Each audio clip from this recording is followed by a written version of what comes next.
Gunakan VPN. Buat password yang kuat, kombinasikan huruf, angka, dan simbol. Hindari gunakan nama asli atau informasi lain yang mudah ditebak, misal tanggal ulang tahun. Aktivasi autentikasi 2 faktor. Autentikasi 2 faktor memerlukan kode di luar kata sandi untuk masuk ke akun tertentu. Biasanya berupa kode yang dikirim melalui SMS atau email. Terapkan enkripsi. Enkripsi bekerja dengan mengacak segala sesuatu yang dikirim melalui jaringan. Miliki email cadangan. Pilih private browsing atau incognito mode. Histori dan password yang tersimpan pada browser dapat membuat rentan terhadap ancaman keamanan. Pakai tracker blocker. Blokir iklan, bersihkan cookies secara berkala. Berhati-hati dalam memberi izin saat unduh aplikasi di ponsel, mungkin Anda diminta memberikan izin tertentu. Perhatikan saat menerima persyaratan. Baik, terima kasih Anda masih bersama kami dan kita lanjutkan perbincangan. Saya ingin ke Pak Kris, ini kalau menyikapi terkait dengan bocornya data begitu kan, yang menjadi pertanyaan tadi masyarakat bertanya-tanya, ini apa fungsinya BSSN begitu kan? Sejauh ini apakah memang perlu ada pembanding lain supaya gregetnya bisa tambah begitu? Oh, nah maksudnya badan lagi gitu. Kalau menurut saya nggak perlu ya. Kurang banyak badan apa di kita ini, udah banyak sekali. Tapi kalau masyarakat bertanya tentang fungsi BSSN yang nggak greget gitu gini, kan? kalau menurut saya, kan tadi saya statement saya adalah ini adalah early warning, alert yang harus disikapi dengan serius. Jadi sekaranglah saatnya BSSN membuktikan bahwa lembaga ini mampu mengkoordinir semua stakeholder dan mengamankan data masyarakat. Ini saatnya. Baik, tapi kalau berbicara tentang yuk gotong royong, di mana PSE datanya diamankan masing-masing, bagaimana? PSE mungkin begini, apa namanya, kita sebagai masyarakat juga harus berhati-hati juga terhadap data-data kita pribadi. Contoh, saya ini pernah nemu sendiri dan selalu saya sampaikan ke setiap orang. Saya pernah beli gorengan itu bungkusnya kartu keluarga, gitu. Itu real fakta yang saya temuin. Jadi menurut saya masyarakat juga perlu berhati-hati. Tetapi bukan berarti ini menafikan kewajiban lembaga negara untuk menjamin keamanan data milik konsumen. Intinya kan begini. Intinya ketika data itu bocor, kita sebagai pemilik data sudah tidak mempunyai kontrol lagi terhadap data kita, gitu. Sehingga siapa yang bisa punya kontrol? Yang punya kontrol adalah yang punya kewenangan untuk itu, gitu. Dan negara harus hadir di situ, gitu ya? Justru itu fungsi negara kan di konstitusi kita, melindungi segenap tumpah darah dan rakyat Indonesia. Baik, begitu. Mas Heru, tapi kalau berbicara tentang apa yang sudah kita miliki, begitu kan, dan tadi kita bisa lihat juga ya, ada saling lempar lah antar kementerian dan lembaga, begitu, ada Kominfo dan BSSN yang sebetulnya itu harus bisa menjawab permasalahan tapi tidak saling lempar. Apa yang kurang dari apa yang sudah ada? Yang kurang tentunya yang pertama itu adalah bagaimana kita bisa mengkolaborasikan semua kekuatan bangsa ya. Tadi ada kekuatan di kementerian, lembaga, kemudian juga tentu kita juga banyak juga ahli-ahli Indonesia yang biasa nge-hack segala macam gitu. Ini bisa kita libatkan dalam keamanan siber di Indonesia. Ini tadi juga disampaikan misalnya ada kemajuan tentang indeks keamanan siber, tapi kalau data terakhir itu National Country Cyber Security Index-nya itu kita berada di peringkat 83 nih sebenarnya dari 160 negara, dan kita yang terburuk di ASEAN di peringkat 6. Sehingga memang juga menjadi catatan kita tadi masalah koordinasi, kolaborasi di lembaga-lembaga ini sudah ada Kominfo, BSSN, saya perlu direvitalisasi, perlu lebih extraordinary lagi dalam bekerja. Mungkin kalaupun ada lembaga yang kita butuhkan ke depan adalah lembaga yang nanti adalah bagaimana mereka melindungi data masyarakat gitu ya.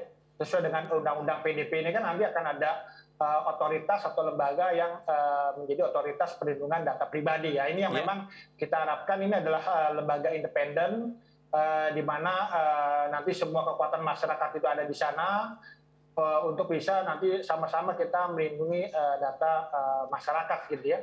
Karena masyarakat itu sekarang ini udah dalam tahap kecewa gitu, dalam tahap mungkin udah tanpa harapan gitu bagaimana mereka bisa melindungi data mereka gitu ya. Karena ternyata yang bocornya pun misalnya data-data KPU, data-data Peduli Lindungi, data BPJS segala macam yang itu di luar kekuasaan mereka, di luar kemampuan mereka untuk menjaga data-data tersebut. Tapi tadi ya peringkatnya 83, walaupun tadi sempat juga dibantah oleh BSSN begitu ya, ada persepsi baik begitu kan versi mereka. 160 negara peringkat 6 di Asia Tenggara. Iya, tapi kalau berbicara tentang kesadaran begitu kan negara dalam hal ini pemerintah dalam kondisi seperti ini, Anda melihatnya seperti apa? Karena ada banyak yang mengatakan kita sudah sangat gawat darurat begitu kalau dalam kondisi peringkat yang buruk seperti ini.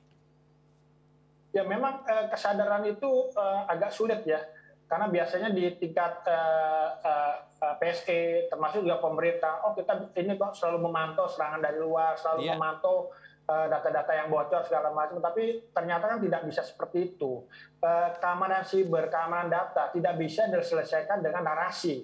Ini kan semua dengan narasi atau mungkin membantah hoax gitu ya. Padahal ini perlu ada upaya yang real bagaimana kita bisa melindungi keamanan siber Indonesia. Bagaimana pengaturannya, kemudian juga nanti sanksinya, bagaimana kita memiliki mekanisme, SOP, perangkat segala macam, termasuk juga sumber daya manusia yang memang dapat mendukung Indonesia tahan bila mana terjadi serangan siber, bila mana diretas segala macam. Baik, karena kita lihat juga Kominfo beberapa kali juga ya diretas begitu. Ini kan juga menjadi persepsi masyarakat, Kominfonya aja diretas begitu.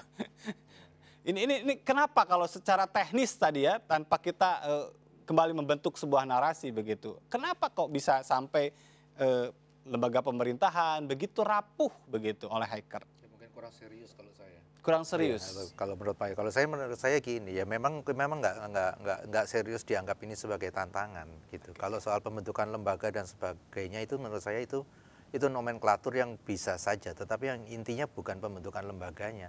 Tetapi seberapa serius kita menganggap ini masalah dan seberapa serius kita mau mengenforce ini untuk melindungi masyarakat. Dan Anda melihat keseriusan hingga tahap ini seperti apa? Kan sampai hari ini kita belum lihat apa langkah nyata yang dilakukan gitu. Baik. Padahal kalau PP 71 lagi saya rujuk ke situ itu dilakukan benar-benar contoh ya. Pasal 40 itu sudah mewajibkan adanya kombinasi paling sedikit 2 faktor autentifikasi. Itu saya pikir sudah arahnya sudah ke situ. Tapi pertanyaannya kalau ini berhenti di atas kertas, maka seperti yang Pak Heru sampaikan, ini hanya berhenti sebagai narasi. Baik, begitupun dengan rancangan undang-undang perlindungan data pribadi. Narasi juga kalau tidak itu ada masih tadi, narasi. Tidak ada kesadaran begitu. Itu masih narasi. Baik. Masalah di kita kan enforcementnya kadang. Nah ini yang kadang-kadang selalu juga bicara tentang permasalahan perlindungan data. Nanti kita akan punya RUU perlindungan data pribadi. Apakah itu bisa menjawab benar-benar atau tadi ya memang sejatinya sebetulnya perangkat aturannya sudah lengkap begitu?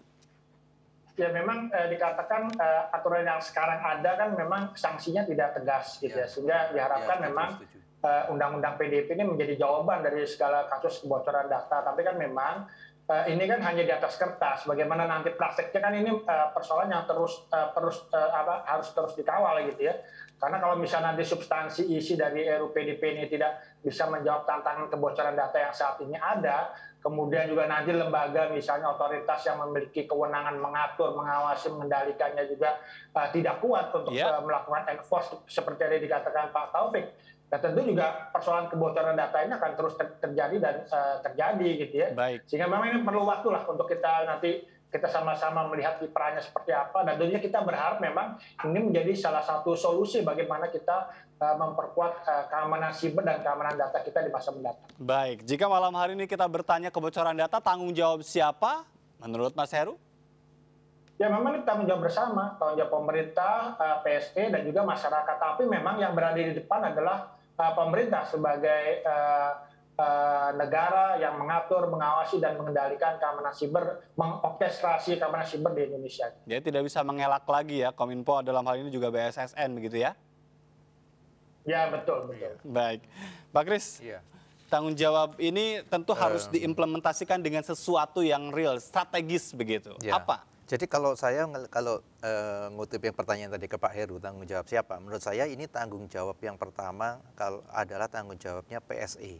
Tetapi kenapa PSE tidak bisa melakukan tanggung jawab itu? Karena pemerintah tidak mengenforce, gitu. Jadi intinya adalah tanggung jawab bersama, gitu. Terus pertanyaan berikutnya tadi, kenapa, apa tadi pertanyaan berikutnya? Tanggung jawab itu harus dijawab dengan ya, apa? Tanggung jawab itu harus dijawab dengan apa? Tanggung jawab itu harus dijawab dengan implementasi atau enforcement dari semua masalah ini. Contohnya adalah gini, kita harus segera menemukan, ini yang bocor ini di mana. Terus kemudian lakukanlah audit sistem, gitu. Setelah audit sistem, sampaikanlah hasilnya. Sehingga itu bisa dipertanggungjawabkan dan masyarakat menjadi percaya dan tenang. Nah, langkah-langkah konkret seperti itu yang belum ada. Yang kita baca sampai hari ini adalah diskusi di berbagai media dan saling